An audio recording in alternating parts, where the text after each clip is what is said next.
Muito bem, queridos, bom dia.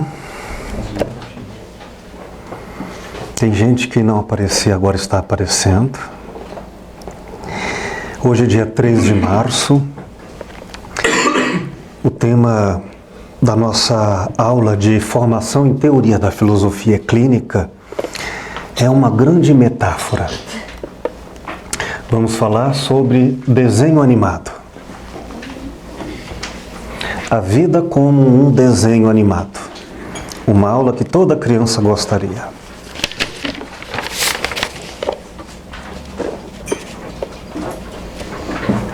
Nós vimos há pouco, antes dessa gravação, um desenho chamado Falling Flight, que está aí no YouTube, de fácil acesso, uma historinha pequenininha e muito agradável, que conta um enredo.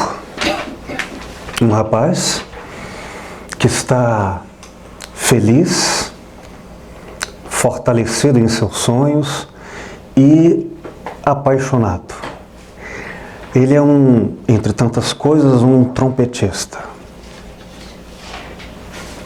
E ele leva com suas economias o dinheiro até uma joalheria e compra um anel de compromisso para sua amada. Quando de repente, não mais que de repente, não dá certo esse desejo chamado amor. Então ele se frustra, entra em grande depressão, se afilia a um mundo de afinidades com outros em iguais sintonias. E vai caindo cada vez mais. A ideia do desenho, o tema é a queda. Mas poderia ser verticalmente a subida. Como queiram. Depende de onde vão parar a leitura da história. Mas a história ali continua.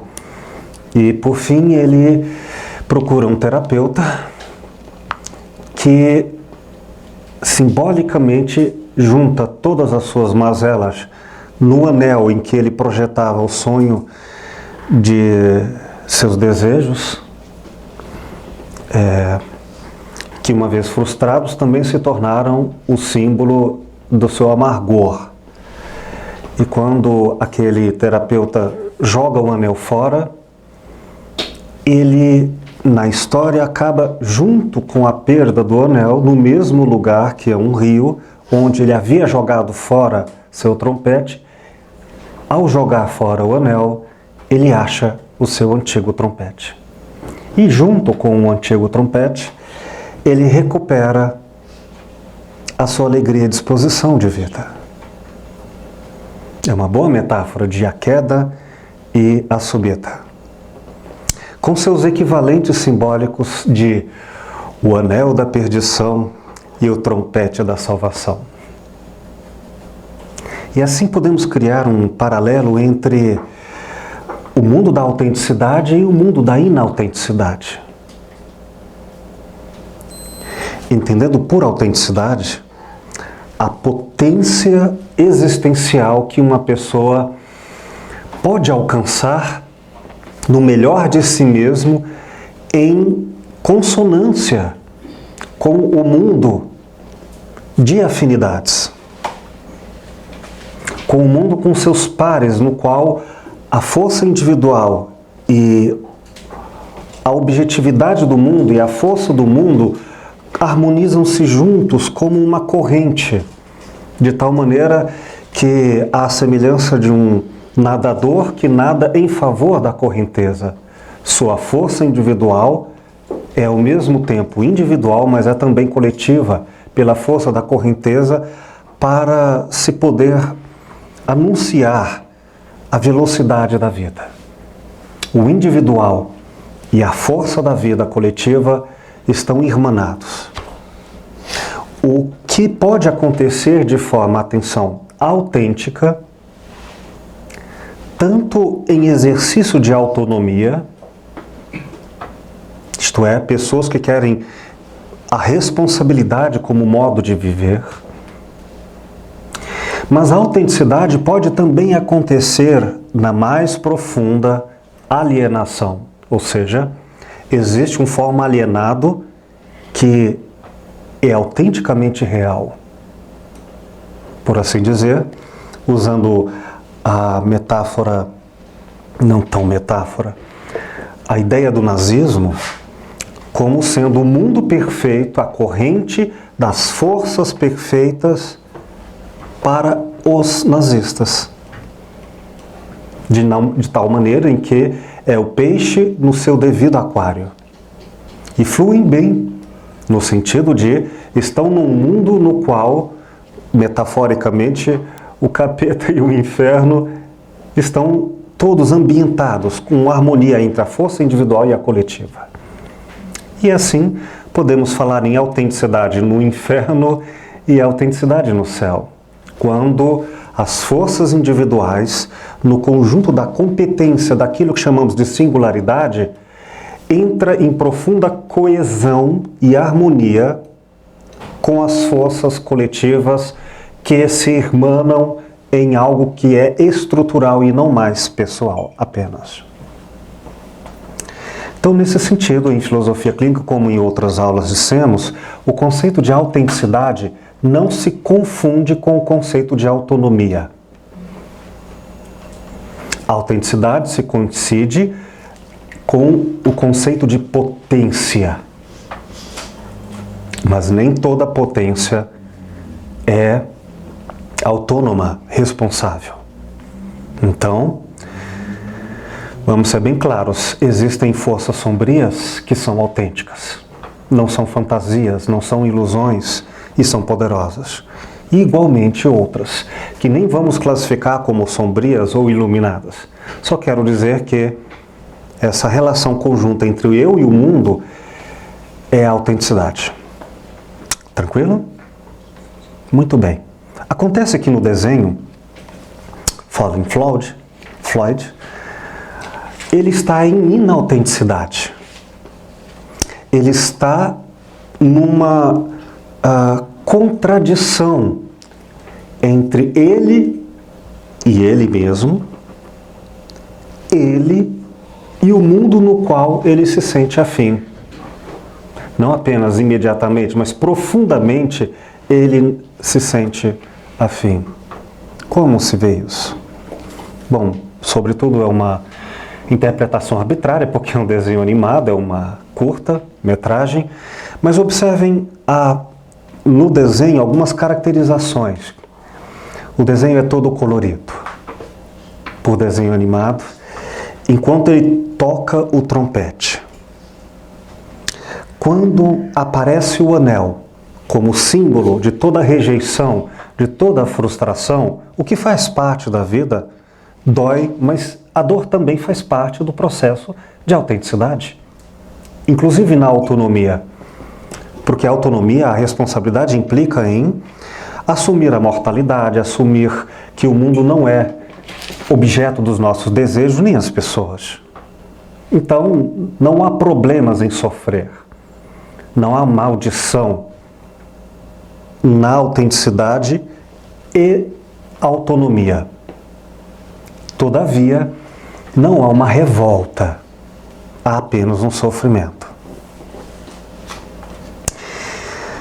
Mas com ele acontece o apego ao anel, uma revolta, e com essa revolta, a partir do anel e a partir dos desejos pessoais, ele acaba também entrando em afinidade com a revolta dos seus pares no mundo.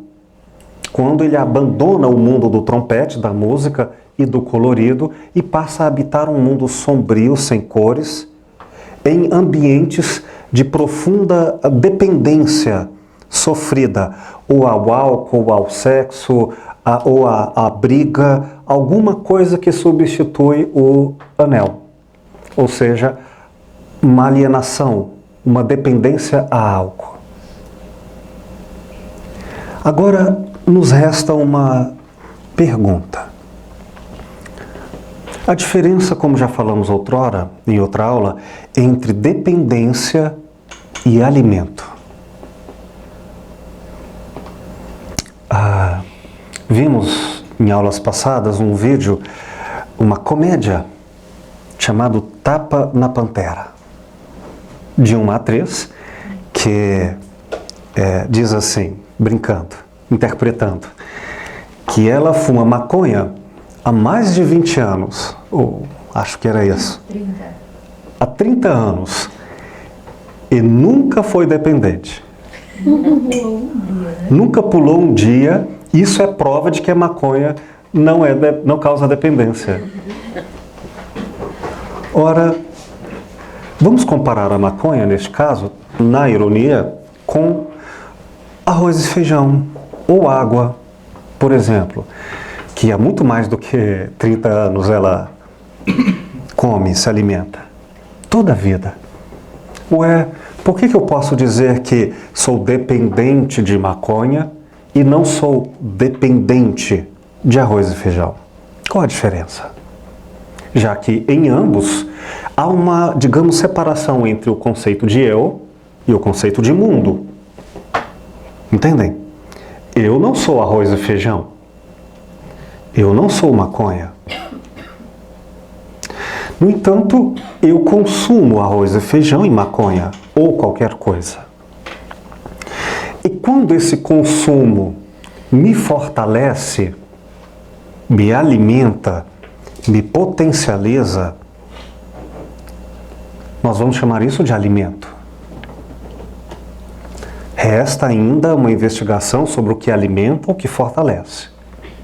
Mas partindo de conceitos amplos para depois aprofundarmos em mais específicos, vamos imaginar um outro alimento ou pseudo-alimento que quanto mais a ele nos aproximamos, mais fraco ficamos. Aqui já há uma alienação. Ou seja, vamos imaginar o álcool, uma bebida que desidrata. Ou Coca-Cola, uma bebida adocicada. Quanto mais eu bebo para matar a sede, mais ela me aumenta a sede, causando uma contradição entre a necessidade, entre uma competição entre a substituição e a carência. Ou seja, quanto mais nós adquirimos o elemento alienante, mais dele sentimos falta em uma progressão altamente sofrível. Nesse sentido, isso é diferente do alimento. Sempre precisaremos de alimento, mas ele não destitui a nossa autonomia. Porém, já com o objeto alienante, seja um objeto físico ou um objeto abstrato, nós ficamos cada vez mais reféns desse objeto. Comemos e não nos alimentamos, bebemos e não matamos a sede, ao contrário. Assim também com relação a, vamos imaginar, objetos conceituais, o amor. Mais nos aproximamos do ser ou objeto amado e menos amor temos com essa aproximação. Quanto mais lutamos pela paz, menos a alcançamos. E assim, nós encontramos uma relação evidente com a leitura objetiva à distância da própria pessoa, uma caracterização própria do fenômeno alienante. Como esse é um tema de outra aula já passada, não vou me demorar a ele. Só uma retomada. Essa característica marcante, ela pode se revelar como a mesma em outras palavras. Excessividade e ou falta. Uma pessoa em estado de alienação, ela fica sempre precisando ou de muito ou sentindo muito a falta de algo para substituir a própria existência. Então, tem muito e não é nada.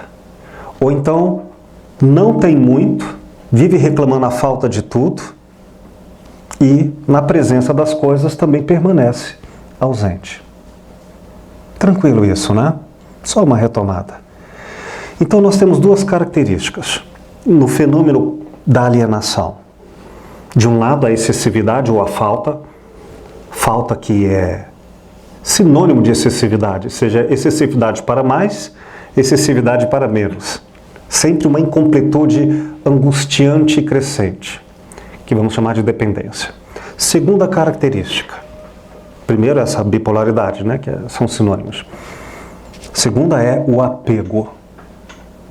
O apego que se caracteriza em quanto maior o apego do objeto alienado, maior a defesa e o ataque para garantir a posse do objeto alienante. Daí que um amor dito alienado é aquele que eu sou capaz de destruí-lo em nome de possuí-lo. Ele chega a esses extremos. Nem que eu tenha que perder a paz, eu vou conquistá-la. Agora, a ironia perfeita da alienação, mais do que perfeita, foi no desenho animado dos Simpsons, quando Homer, a figura mais alienada de todos os desenhos animados, tema da aula de hoje, diz em relação ao Prêmio Nobel da Paz. Ele diz: eu mataria para ter um. É a perfeita alienação. Bom, se a pessoa vive em profundo estado de alienação, e quando eu digo profundo, é em comparação ao critério de quem observa. Em profundo estado de alienação, pode ser que, apesar disso, ela esteja potente. Isto é, ela se caracterize, não sou eu que vá defender a favor ou contra, estou apenas observando, sem pré-julgamentos ontológicos, sem dizer qual é a essência da vida, mas eu digo, opa, existe um mundo no qual há indivíduos, há pessoas, há regiões que são profundamente alienantes. Profundamente alienados. Se alguém tiver dúvida da existência autêntica de um mundo assim, no qual pessoas ali, pelo menos, elas vão narrar em sua própria expressividade que não querem sair dali, podem ser localizadas em certas regiões do planeta, como em alguns noticiários da TV, que eu recomendo não irem lá comprar leite, porque ficarão reféns e sofrerão. Está claro a ideia de alienação como, independente do meu querer ou não, do meu julgamento ou não, objetivamente ela encontra autenticidade? Sem autonomia? Nós vamos encontrar personagens, digo personagens no sentido de, pela aparência, assim na clínica. Figuras sombrias. Eu não consigo lidar com figuras assim, já atendi na clínica. Mas esse não é o tema da nossa aula de hoje. Apenas nós vimos uma possibilidade de um mundo que no desenho animado mostra isso. Mas vamos falar de coisas amenas hoje. Vamos falar de uma autenticidade com autonomia, que pelo menos é um lugar muito próximo ao que todos nós buscamos, ao que muitos que procuram a clínica buscam. É uma espécie de, apesar das próprias alienações, das próprias e as que existem no mundo, nós buscarmos um espaço de responsabilidade, de harmonia entre nós e a luta pelo qual nós queremos construir nosso melhor. Muito bem. Dizendo isso, vamos à aula de hoje. Eu quero falar para vocês sobre o desenho animado. Deixa eu colocar uma imagem para vocês na TV, porque eu quero que vocês reflitam sobre ela. Queridos, nós gradualmente vamos saindo da análise, transcendendo a análise e chegando a elementos de síntese pela sensibilidade. Por ser um curso de teoria em filosofia clínica, lembramos que a noção de teoria é uma noção de vivência. A palavra, como disse nas primeiras aulas, teoria em grego quer dizer visão. Estar presente diante de um espetáculo, diante do fenômeno da vida. Então é intelecto, sentimento, intuição, corpo, alma. Vamos a essa imagem aqui. Uma criancinha miudinha, com chupeta na boca ainda. E ela está de frente a uma televisão, enxugando a lágrima de um ursinho, de um desenho animado, com um lenço sensorial, um lenço físico. Impactante isso, né? Muito bem.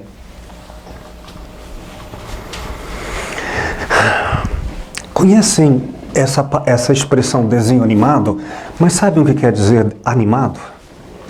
Movimento. Isso, movimento. Muito bem. Do latim anima, alma. Um desenho que tem alma. Alma é vida, movimento, vida. Falando em linguagem, estruturação sintática de entender o outro enquanto linguagem, seja verbal ou não verbal, é como se até nos elementos gestuais ou contextualizados eu pudesse traduzir todo o esforço de intencionalidade entre sujeito, verbo e predicado, como se eu dissesse, esta pessoa está dizendo isto. O contexto quer dizer isto, ou seja, afirma-se, nega-se algo. Nesse sentido, a animação de uma oração, a animação de uma frase é o verbo. O que ele diz, o que ele pensa. Então vamos pensar em desenho animado como uma metáfora da clínica filosófica. O que anima a pessoa? Ela diz uma coisa, às vezes só na aparência, mas profundamente o que a anima, a alma dela diz outra. A fala uma coisa, o comportamento outra, enfim. A própria pessoa pode não saber o que ela mesma está dizendo. E voltemos às aulas sobre intencionalidade. Quando falamos em intencionalidade, é importante nós separarmos dois termos, dois significados, forma e conteúdo.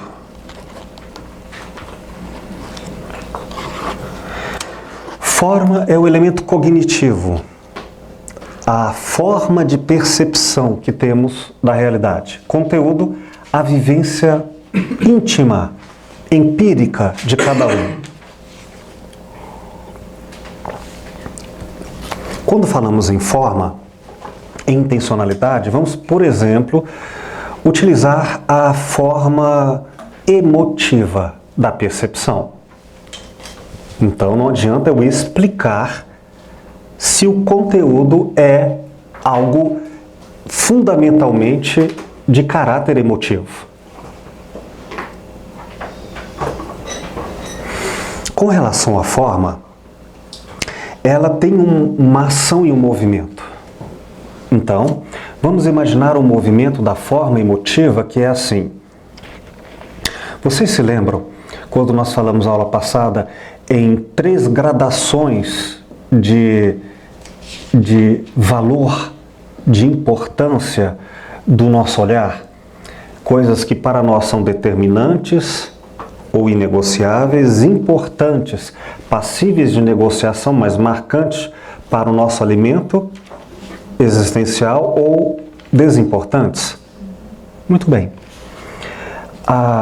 Qual forma existencial, qual percepção existencial é determinante para o garoto no desenho animado?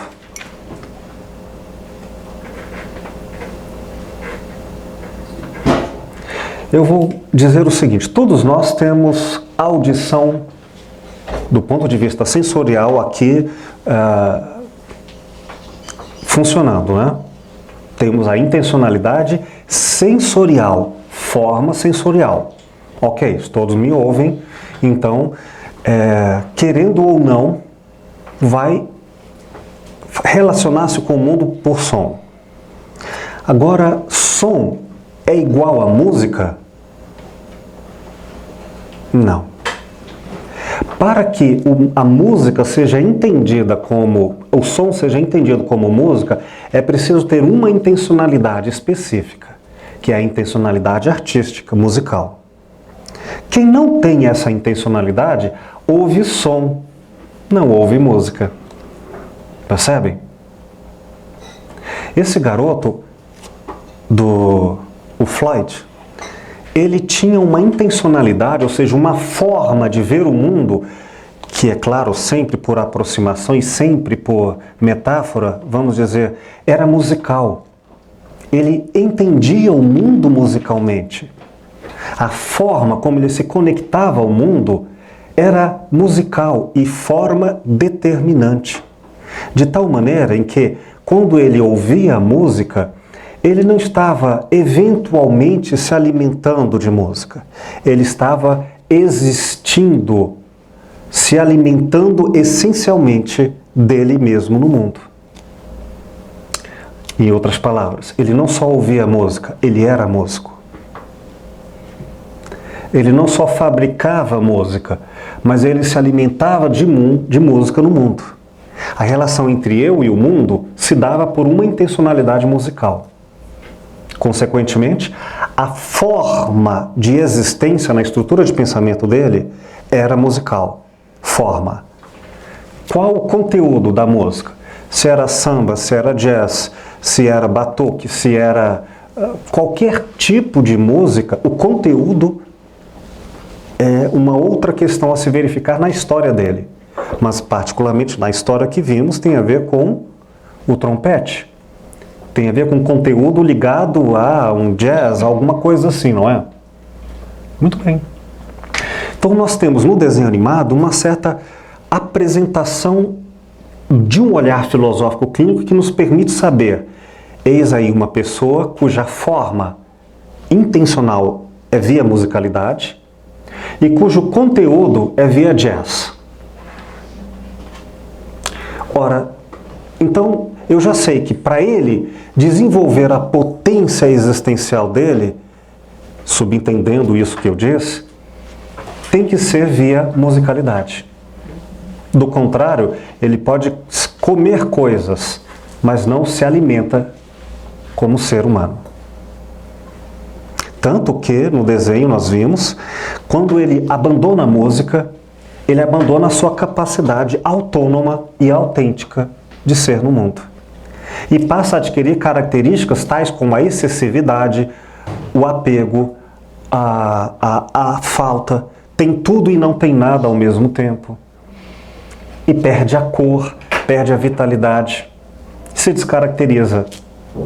Ao retomar a música, ele retoma sobre todas as coisas uma animação. Ele animou o mundo de novo. Então, a partir desse desenho vem a pergunta: como nós, tema da aula de hoje, como nós alimentamos, melhor, animamos o mundo? Eu vou usar como metáfora do desenho animado o animar, como colocar a alma, de forma autêntica, e o animar de forma inautêntica. Se eu animo de forma autêntica, é porque eu fiz isso de duas maneiras. Notem isso.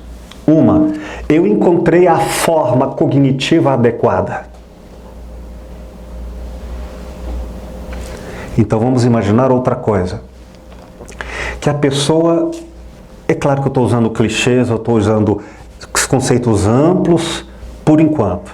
Vamos imaginar que uma pessoa seja profundamente, se sinta profundamente uma leitora. Ela gosta de ler, mais do que isso.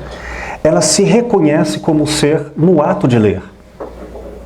O que aconteceria se ela, tendo um olhar significativo, uma vez não só alfabetizado, mas muito enriquecido de gramaticalidades formais da linguagem, se você apresenta um texto para ela, acha que ela vai conseguir olhar para esse texto sem significar? Se isso é o que a anima, observem, ela não tem a escolha, intencionalidade não é intenção de vontade, ela não tem a escolha de não ler. Uma vez alfabetizados e uma vez que a leitura é um foco de intencionalidade importante à pessoa, não tem como ela olhar para uma letra e não ler. Portanto, em outras palavras, com outro exemplo, se você usa o nervo óptico para se conectar ao mundo, ao abrir os olhos, não tem como você não capturar alguma imagem.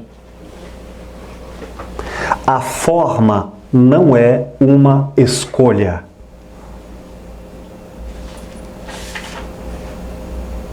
É um canal aberto. O conjunto das intencionalidades com que nós abrimos as janelas da percepção e capturamos a realidade, isto é, não capturamos, nos vinculamos ao mundo, ela não passa pelo ato da escolha, simplesmente. Ora, você tem a forma auditiva, tendo som vai ouvir. O que vai fazer com esse conteúdo é outra coisa. Se você tendo olhos para ver, ao abrir os olhos, vai se conectar ao mundo via olhar. E se você é uma pessoa que se vincula ao mundo via emoção, vai se emocionar. Que tipo de emoção? Se é de raiva, perdão, tranquilidade, revolta? O conteúdo eu não sei, mas vai acontecer via emoção. Entendem? Vamos imaginar, vocês conhecem uma pessoa muito piadista? Não eventualmente, parece que ela nasceu sempre interpretando a realidade de forma a usar uma intencionalidade, que é complexa de elementos, né? Mas uma intencionalidade cheia de humor. Então, ela, sem pedir licença para ela mesma, já captura com aquele viés. Qual tipo de piada? Se vai ser com elementos eróticos, racistas, se vai ser sobre elementos religiosos, isso é conteúdo. Mas a forma é aquela. Está claro, gente? Muito bem. Então nós animamos via forma. Falemos de sonhos frustrados. Eu queria ter tido duas coisas. Vou confessar a vocês as minhas lágrimas. Eu queria ter nascido com uma rica intencionalidade matemática. Não foi dessa vez. O máximo que eu vou conseguir fazer é usar a calculadora e eu confesso que ao fazer isso eu erro. Tem que ser aquela mais simples, eu tenho que ir devagar, não me estressa não. Então, não é, eu queria ter um raciocínio matemático, operativo, como muitas pessoas que lidam com esses números. Eu queria.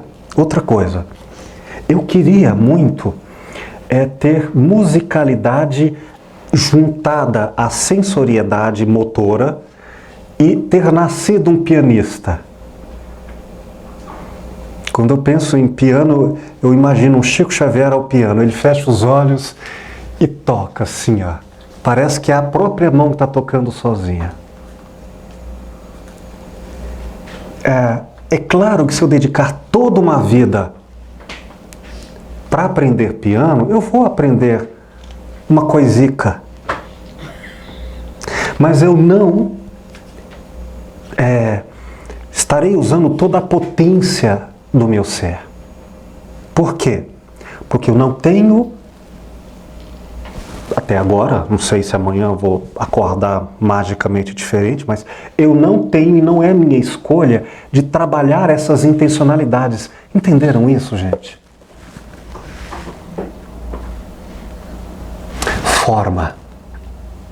Estas formas de intencionalidades, vamos chamá-las de formas determinantes, formas importantes, formas de intencionalidade com grau de determinância, de importância ou de insignificância. E elas, no conjunto, chamaremos de estrutura de pensamento. Cada pessoa, e também grupos, tem intencionalidades que compõem uma certa forma conjugada.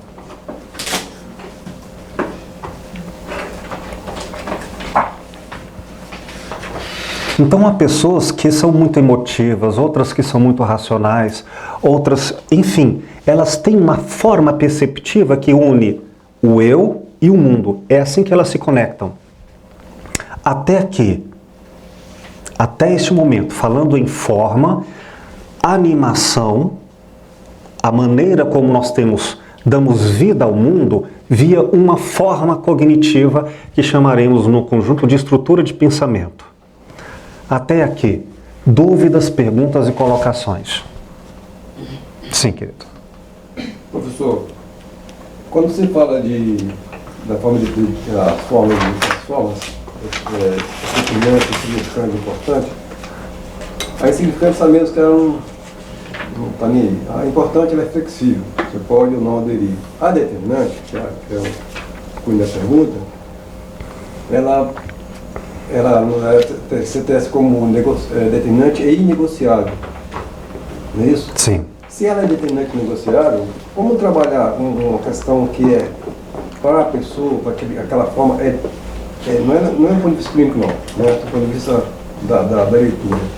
Como trabalhar essa determinância, se ela é imutável, ela é imexível, entre aspas, se ela é intocável, se ela, entendeu? Ela está sublimada. Perfeito.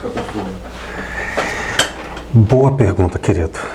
Primeiro, eu não vou postular se eu posso ou não mexer nisso. Não vou. Eu só estou aqui, em princípio, reconhecendo, por aproximação de leitura, de aprendizagem, tá? Eu só quero dizer que, por forma perceptiva, ou intencionalidade entre a forma como cada eu interpreta o mundo, ela não é fruto, neste sentido, da escolha. Intencionalidade não é vontade. Outra coisa é o conteúdo. Um exemplo. Se uma pessoa tem um ouvido absoluto, que é uma capacidade extraordinária de reconhecer distintamente todos os tipos de sons que existem no ambiente. Uma pessoa que tem esta forma cognitiva, se você usa provoca um som de alta dissintonia, aqueles que não têm ouvido absoluto, ou seja, não têm esta intencionalidade, talvez não se incomodem, querendo ou não. Mas aquele que tem o ouvido absoluto, querendo ou não, porque ele tem esta forma perceptiva, de forma determinante, ele vai se incomodar. Entende? Agora, como vamos ao mundo da vida lidar com isso? Aí, claro, podemos pensar. Algumas pessoas talvez nem consigam viver na cidade pelo barulho, tenham que procurar outros espaços. Alguns têm que educar o conteúdo para que harmonize e cuide desse ouvido. Outros, entende? O conteúdo é o mundo da vida. O mundo em que nós vamos procurar no entorno dela as melhores condições de ela se alimentar ou animar a forma que ela tem com o conteúdo que se lhe é oferecido. Vamos imaginar outra coisa. O Lúcio Pachter me falou assim, certa vez. Tem duas coisas que são minhas criptonitas. Criptonita é a minha versão explicativa do que ele diz. Duas coisas que lhe tiram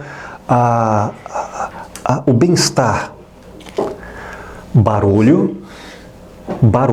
Tiro do sério. Na verdade, não o tiram de sério, mas tiram as forças dele. É como se ele e o mundo estivessem um ser sem alimento, um ser desconectado, muito pouco conectado, pouco animado, ou desanimado, né? Ou seja, a relação entre o eu e o mundo está cortada, ou diminuída, ou impotente. Um é o barulho, o outro é o calor. Observe que tanto o barulho como o calor, e o Lúcio Pachter é músico, tanto o barulho quanto o calor estão, cada qual de diferentes maneiras, mas estão numa só faixa sensorial. Só esses dois elementos coincidem em uma única forma, que vamos chamar ali, tópico 3, tópico da estrutura de pensamento, quer dizer, lugar de intencionalidade, lugar de percepção. São ambos sensoriais. Então, não quero dizer que ele não tenha outras características, mas uma delas se reconhece como uma forma sensorial. Sabendo disso, se eu quiser animar a sua vida com elementos conteúdos que lhe tornem a existência como um todo mais rica, coloco um ar-condicionado, um ambiente no qual ele vai ter um som muito mais agradável ou com menos ruído. Trabalhei o conteúdo porque eu já reconheci a forma. Agora vou à sua pergunta. Pode alguém alterar a forma que é anterior à própria vontade? Resposta: não sei. Mas, provavelmente, isto não acontece com facilidade, mas é possível. Assim como uma pessoa pode perder uma perna, ela pode ser mutilada existencialmente. Vamos dizer que uma situação qualquer, a pessoa decida, por exemplo, a partir de hoje, e ela consiga, eu não sinto mais nada. Era emotiva, e aí ela faz uma secção emotiva. Não sente. Pode, agora é só contato físico, nada mais de emoção. Não sei se isso vai ser autêntico ou se não vai ser. Às vezes até um acidente vascular pode alterar, né? O corpo pode alterar, se for uma questão sensorial. Um elemento cognitivo pode ser alterado. Eu não sei responder, mas o que eu quero dizer é basicamente que quando uma forma é determinante ou importante, há uma tendência existencial em que ela permaneça forte. Chega a pessoa ao consultório e diz assim: eu queria, como já lhes disse, só repito o mesmo caso, eu queria me desapaixonar de uma pessoa que eu me apaixonei. Foi um caso clínico. Bom, então vamos tentar entender tudo isso. Mas vamos imaginar que ela efetivamente esteja falando de emoção, que pode ser instinto, né? Sensoriedade, desejo, mas vamos falar de emoção, que na estrutura de pensamento de Lúcio Pachter é tópico 4, emoção. Bom, se ela for uma pessoa determinantemente emotiva, não dá para dizer para ela assim, desrespeitosamente e inautenticamente: deixa isso para lá.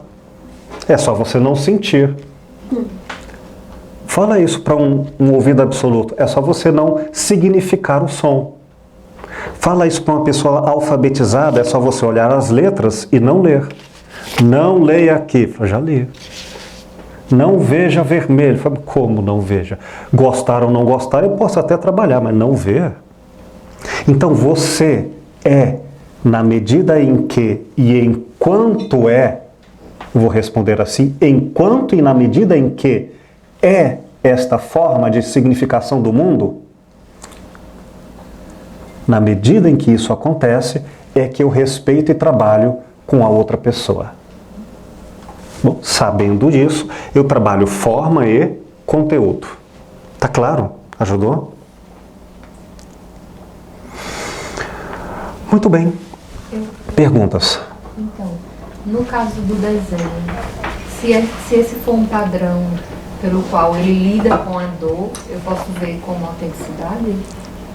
Porque me pareceu, assim, não sei se eu entendi errado, como se fosse uma linha, assim, algo linear, que se eu transpassar aquela linha, eu não estou sendo autêntica. E na minha compreensão eu percebi uma certa autenticidade na entrega da dor dele, né? De respeitar esse tempo. E ele abandonar o sax, no trompete, na minha visão não pareceu tanto inautenticidade, então eu queria um pouco mais de esclarecimento. Né? Como se trata de um desenho sem uma grande riqueza de informações, nós temos que ser arbitrários e inventar interpretações, porque não é um ser que tem a própria historicidade. Nós aqui, e sobretudo o diretor do filme, é que construiu uma linha interpretativa. Então não vou falar em nome de uma verdade, é só a partir de algumas ideias. Para falarmos em autenticidade, vamos falar em forma e conteúdo. A forma é esta percepção do mundo. Rica. Conteúdo. Conteúdo é a experimentação do mundo. Então, o conteúdo, ele vai acontecer segundo o acesso que a pessoa tem ao mundo. Ora, é natural que o conteúdo das minhas emoções, onde é que eu vou buscá-los? Se eu vejo televisão, vai ser na televisão que eu vou procurar materiais para serem emotivamente trabalhados. Se é música, é por aí. Eu posso hoje procurar um conteúdo do século XIV? Posso. Tenho que fazer uma pesquisa e vou lá e encontro isso. Mas está tão acessível quanto a riqueza de informações agora? Então, eu tenho que, às vezes, procurar o conteúdo certo, na pesquisa da historicidade, adequado à forma que vão deixar a pessoa mais potente. E reconhecer esses elementos para que a gente alimente a pessoa do conteúdo e da forma mais adequada. Isso é uma investigação.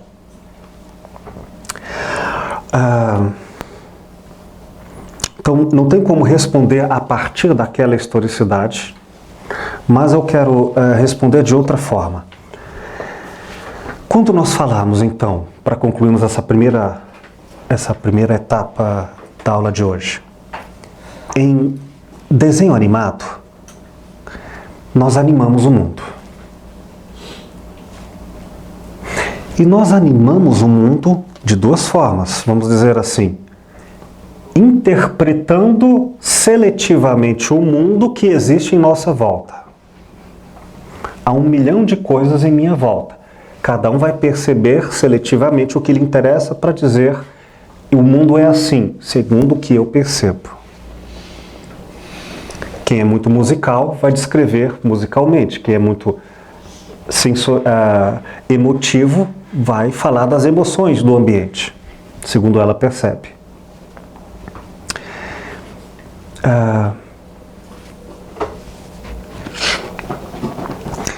Então, essa percepção do entorno, ela é uma percepção que, se for feita de forma inautêntica, ela vai intoxicar a pessoa.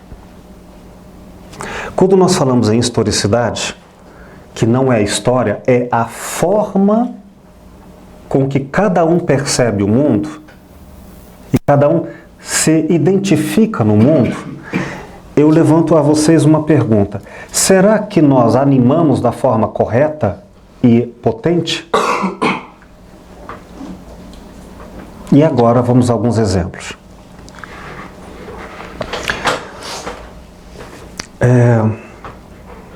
Se uma pessoa tem 45 anos de existência, ela tem 45 anos de percepção. Esses 45 anos de percepção, vamos imaginar que ela tenha alimentado sobre a existência com a forma e o conteúdo bem autênticos. Então, o que a gente pode imaginar que é um carro, uma metáfora, que está andando a 200 por hora na estrada certa, em linha reta. Ele sempre se alimentou com o que é determinante. Ele e o mundo dele estão muito bem afinados. O que aconteceria se de repente esta pessoa abandonasse o alimento determinante e procurasse um alimento insignificante como se fosse determinante? Ou, em outras palavras, se a 200 por hora ele saísse um pouquinho da estrada, o que aconteceria à semelhança do desenho? Se ela é um trompetista e a música é a vida dela, e ela abandona o trompete, forma musical e conteúdo musical, e ela abandona isso, o que ela está abandonando? Só o trompete? A vida. A vida dela. Mas ela não vai deixar de viver. Quem se mata abandona a forma e o conteúdo. Ou ignora um deles. Você fala o suicídio? É. Bom, como a questão é complexa, mas vamos dizer assim, ao sair da estrada do qual ela se potencializa, ela vai animar com outra coisa. Vai animar com o que está fora da estrada. Então não tem como eu não ter a forma. Só que ela vai, e não tem como não existir o mundo. Então eu vou perceber o mundo e vou animá-lo segundo tudo o que é inautêntico. Então quem se mata de forma inautêntica vai se alimentar e vai perceber tudo aquilo que é inautêntico. É o inferno da destituição do próprio eu. É o veneno. Forma e conteúdo. Então, Will, mas a pergunta que eu fiz foi que se, né, dentro da interpretação minha a respeito do desenho também, já que a gente não tem como ter acesso a isso, se isso fosse um padrão dele, da maneira como ele lida com a dor, de abandonar isso, de fazer essa divisão, essa ruptura, se isso fosse um padrão nele, se seria autêntico. Tudo que o desenho animado mostra ali, pelo que eu posso ver, pelas caracterizações de um desenho animado, simbolicamente é cores, ausência de cores. Porque eu posso ver também como alegria e dor, né? Sim. Um mundo de dor é um mundo, vamos dizer assim, sem cor. Ok. Só para entender um pouco a autenticidade no sentido de que é algo meu. Por exemplo, quando eu lido com a dor, eu sou semelhante a esse desenho. Nada faz sentido para mim, mas é algo que é meu. Já aprendi a aceitar isso, entende? Sim. O elemento não é separado entre dor versus prazer, para ser autêntico ou inautêntico. Uma vez autêntico é um tipo de dor e um tipo de prazer. E o inautêntico, outro tipo. Quando a dor ou o prazer, tanto faz, é autêntico, através da dor, atravessado pela dor e atravessado pelo prazer, isto é, forma e conteúdo, eu me alimento. Eu me torno potente. A dor, apesar de sofrida, não retira a minha animação. Em outras palavras, eu amadureço com essa dor. Eu me fortaleço com essa dor, apesar de ruim, mas não é impotente.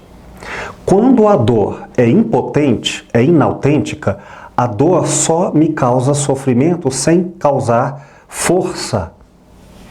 Entende? Então, se a pessoa é musical na sua identidade, metaforicamente, mais importante, então ela deveria tocar músicas sofridas. Ela deveria ter uma dor, mas com forma e conteúdo adequadas para que a dor fosse alimento. No entanto, quando ele abandonou a música, ele abandonou uma forma no qual ele existia, como se ele abandonasse a existência, e abandonou o conteúdo que ele só pode perceber pela música, no caso ali, pelo trompete. Então não é dor ou prazer, é qualquer coisa autêntica, animada ou desanimada. Para a gente fazer um intervalo, eu quero mostrar alguns truques, mágicas. Sim, querido. Desculpa, Professor, voltando só naquela pergunta do cidadão de 45 anos em linha reta, 200 km por hora, Ok. que sai da faixa. Uhum. É isso? Uhum. Para ele, segundo sua colocação metafórica, ela é determinante. Aquela velocidade, aquela situação naquele estado. Certo. Certo. Quando sai da faixa, eu quero te perguntar o seguinte, nesse exemplo, você colocou esse sair da faixa, foi um voluntarismo ou foi uma fatalidade? As duas coisas podem acontecer. As duas coisas podem acontecer. Vamos imaginar uma pessoa em que o papel existencial é determinante, que é uma forma intencional. Se revela como pai, como mãe, como professor, como padre, enfim. Aquilo não é uma característica qualquer, é uma forma de ser. Forma. E por 1 milhão de coisas, voluntárias ou involuntárias, a vida não permite mais aquela forma. Imagine então uma pessoa que se caracteriza como mãe e que não consegue se identificar de outra maneira, ou seja, ser mãe não é um elemento que se acrescenta ou que se retira, é ela enquanto é ela. Em clínica a gente só reconhece essa potência. Bom ou mau alimento, isso vai ser outra questão. E perde-se um filho ou coisa parecida. Ora, se a forma dela é eu sou mãe, enquanto isso é determinante, se de fato é determinante, isso a gente tem que investigar. Se ou seja, ela alterou o conteúdo. O filho não está, o filho se revoltou, viajou, morreu, enfim. A questão é, mantendo esta forma, eu posso encontrar outro conteúdo, outros filhos, outras interpretações de filho para que ela mantenha a mesma forma, ou seja, tratar pessoas como filhos, sendo a mesma mãe? Hoje estamos falando sobre as tendências de uma estrutura de pensamento. Em outras palavras, o reconhecimento das características que nos mapeariam a identidade de uma pessoa. Quando eu digo idêntico, igual a. Quando eu digo eu sou azul, eu igual azul, sujeito, predicado, azul. O sujeito que nos apresenta na clínica, seja eu, seja outro, ele se identifica com o que no mundo? Azul, trompete, com que tipo de experiências no mundo ele se identifica? Bom, existe um mundo muito rico, na verdade, infinito, de características em torno de nós. Com o que, em todo o mundo em nossa volta, nós nos identificamos e nos alimentamos? Com o que e como nós animamos o mundo? Para isso, nós veremos forma e conteúdo. Forma, isto é, a maneira como interpretamos. Conteúdo, aquilo que é interpretado, a experiência de mundo. Se nós tivermos a sabedoria ou a felicidade, entre aspas, de interpretarmos o mundo com o conteúdo que alimenta existencialmente e da forma que faz sentido de interpretação, nós teremos uma pessoa potente, existencialmente.